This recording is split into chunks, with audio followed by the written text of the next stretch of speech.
श्री कृष्ण जी भगवत गीता में कहते हैं, यदा यदा ही धर्मस्य ग्लानिर्भवति भारत अभ्युत्थानमधर्मस्य तदात्मान सृजाम्यहम्। इसका अर्थ है, हे भारत, जब जब धर्म की हानि और अधर्म का उदय होता है, तब तब मैं स्वयं को रचता हूँ।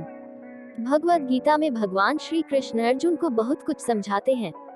उनमें से कुछ मुख्य संदेश इस प्रकार हैं।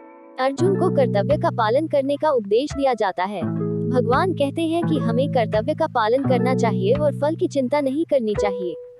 भगवान श्री कृष्ण अर्जुन को ज्ञान का उपदेश भी देते हैं। वे बताते हैं कि आत्मा अमर होती है और मृत्यु केवल शरीर की होती है। भगवान अर्जुन को समता का उपदेश भी देते हैं।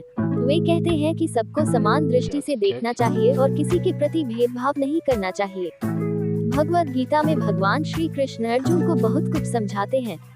वे अपने उपदेशों के माध्यम से अर्जुन को धर्म, ज्ञान, भक्ति और निष्काम कर्म के बारे में बताते हैं।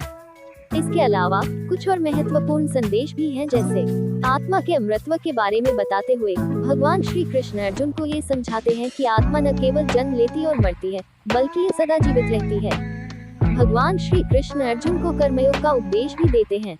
वे बताते हैं कि हमें कर्म करने का अधिकार होता है, लेकिन हमें निष्काम भाव से कर्म करना चाहिए।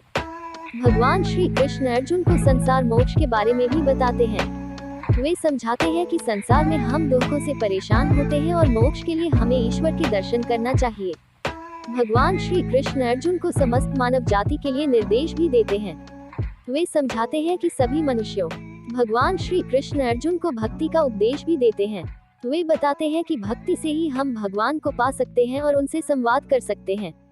ये कुछ मुख्य संदेश हैं जो भगवत गीता में भगवान श्री कृष्ण अर्जुन को समझाते हैं।